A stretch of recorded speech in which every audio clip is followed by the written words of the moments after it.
Michael Jordan, when Michael Jordan came back to the Bulls and they had added Tony Kukoc, who was like the best from playing baseball. Yes, and they had already added Tony Kukoc, and they needed to replace essentially Horace Grant, who served that power forward role in the first three-peat, and they did it with Dennis Rodman, who might be the greatest defender, or top defender in the history of the NBA. And then they won 72 games. Stop right there. Stop. What happened before Dennis Rodman arrived? They had lost in the semifinals. That's because Jordan didn't have his legs. He came back in the middle of the season. Stop, Max. Hold on. I'm answering your question. Shaq, Penny, Nick Anderson, Dennis Scott. Orlando was supposed to be a crew. Now, they weren't because of Jordan. No. Wait a minute. But we did not assume that was automatic because they had just lost to them. And they had the diesel. Hold on. So is your argument that since they're in the same conference and it didn't that matchup, the rematch the following year, by the way, which Jordan now with Dennis Rodman stomped them out in 4 games, a 60-win Orlando team.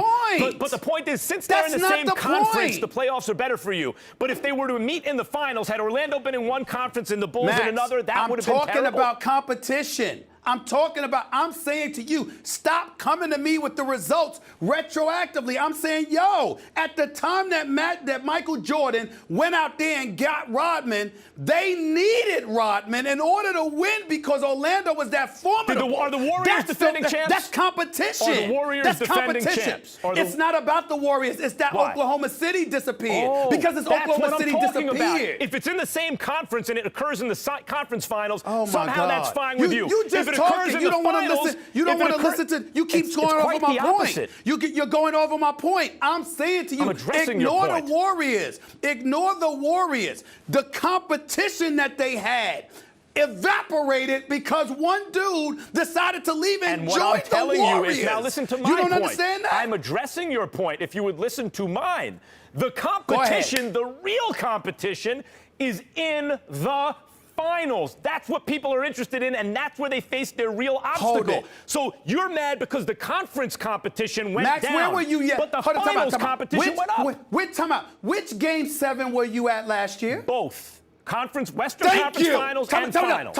Thank you. I let you talk, zip it. The fact is, in the 80s, if this were the 80s and the three-point shot didn't matter as much, I got you. It matters a lot in today's game. Kevin Durant, excuse me, if you look at the system and the way this goes down, you can have guys that's sitting up there outside every now and then they're going to take it. The bottom line is Kevin Durant is a better pure shooter than Kawhi. He's a better pure shooter than AD. The Greek Freak ain't even a part of the discussion. And the only reason Steph Curry's in the conversation is because he's the greatest shooter we've ever seen. Not that those other things. I'm not changing the subject. Hold on. We don't know what the subject is because the fact of the matter is I let you talk. I didn't say a word. Not a word. I actually sat here and listened to your flagrant ignorance. The reality is Kevin Durant is Kevin Durant not a top 5 player. Kevin Durant not a top 5 player. From the I apologize. Kevin Durant. Hold on. I'm whispering. Kevin Durant's not a top 5. I just finished doing it. This is so much fun. I just finished doing it. I just finished doing it. Player by player. I'm having such a good time. Anthony Davis right now is a better defensive player than KD, though I'm not going to act like he's not a better offensive player than KD. KD is close. KD's a great defensive player. AD's better. Offensively, right now, actually, AD. While people want to focus on what you are not, they don't recognize the fact he didn't have to be. Okay. Because he was that skilled. Time out. He was that skilled. Who's a more unstoppable, forget about scoring, forget about natural, forget about who it's easy for. Who's a more unstoppable offensive player? It's a 5-on-5 game.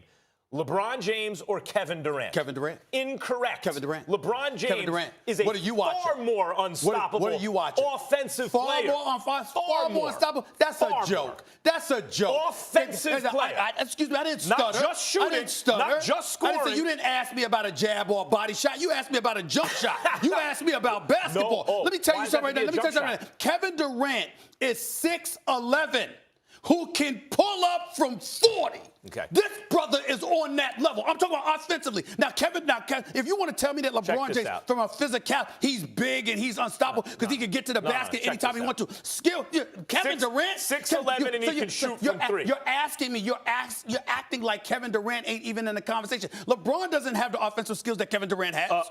Incorrect. Kevin Durant doesn't have the offensive skills LeBron has. Oh my God! You're taking offense to mean scoring. Offense is much more scoring. Now. Okay. Karl Malone was unstoppable going to the basket. What was he, about 260? Right. That's what LeBron is. But he passes like Magic Johnson, and he can shoot from outside. I'm not even talking to you about this no more. It's ignorant. Okay. I'm not even talking to you about it no more. Stephen A., to your, I'm not even talking to you about it no more. earlier point, he's won a couple chips now, and I could see him wanting, he took all that criticism for joining a super team, move on, be the man in a big market. Thanks for listening. Their problem. I don't want to see that. Hold on. I don't. This is not about showing up to the game high. No one is saying the players should be high when they play. That's not what I'm saying either. Even said that? I'm saying they will. But they will. They'd have the right to. Because there are examples of players who've shown up high, that's a reason to outlaw recreational use on someone's own time. It's absurd on its face. Many baseball players have shown up. World Series. No, that's not accurate. You said your own time. No, answer that. You said your own time. What do you mean your own time? Be specific. Be specific. When what do you mean your own time? When you're not playing the game, not the night you're playing it. You can't show up high. You can't show up high. But after the game, what you go off and do is your business. Now, many pitchers, like David Wells, came straight from the bar, drunk, pitched a perfect game. He should be allowed to. I'm against that too.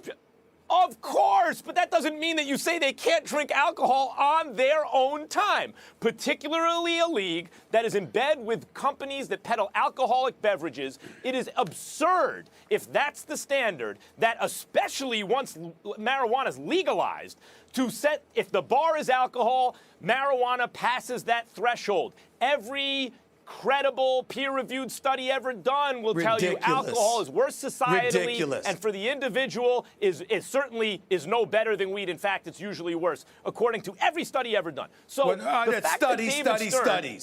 Studies. Have you been inside a locker room? Have you been courtside and seen some of these dudes? I'm telling you right now, Max. Here's what I'm telling you. Well, whatever. Here's what I'm telling you as a fact. Trust me when I tell you this. If you can do it recreationally without any repercussions, they will show up to the game that way. Some will, and they should be penalized on a case-by-case basis, what do you mean penalized? What's shocking to me is David Stern, if you show up high, then that is a bad thing. You should be benched or not play that game, whatever. The point is, David Stern, just as if you show up drunk, the same thing. David Stern, great commissioner, is sitting here saying that Sanjay Gupta's CNN report opened his eyes about medical marijuana and recreational marijuana. And that's absurd. He ran a professional sports league that wouldn't allow people to do something. Like, he had no knowledge of this. The prohibition against marijuana is based almost exclusively on a government propaganda campaign that was you with this nonsense. Government propaganda. I'm talking reality. Harry, I'm talking about dudes showing up to the game. No. I've seen I am talking reality. Max, finish your thought. Then we're going to take a quick break and get back to it. Yeah, please. Why even bother listening to right now, Molly? Prohibition. Let's go to break. Let's go to break. Go ahead. Next year, just trajectory of next year. Come on, man. Ben Simmons didn't play his first year, but he was around the league. In his rookie year, he was Rookie of the Year and a transcendent player. That's not right, Max. We can't project trajectory. First of all, no, not when it comes. Let me finish. Not when it comes to his shot. Not the guy understanding it. Come on, man. If Ben Simmons doesn't have a shot, he'll be the fourth best player on either team. You know what, damn it? You know what, Max? How about I add 3 inches to Kyrie Irving? How about I do that, Max? That's impossible. It can't happen. Excuse me, people have growth spurts. You know what? You can do anything. Come on, Max. You know what this tells me? Come on, now. You can't do that. It's going to be good. Actually, we don't know. You can't do that, Max. You can't do that. By the way, I'm not going to let you bog me down in Simmons.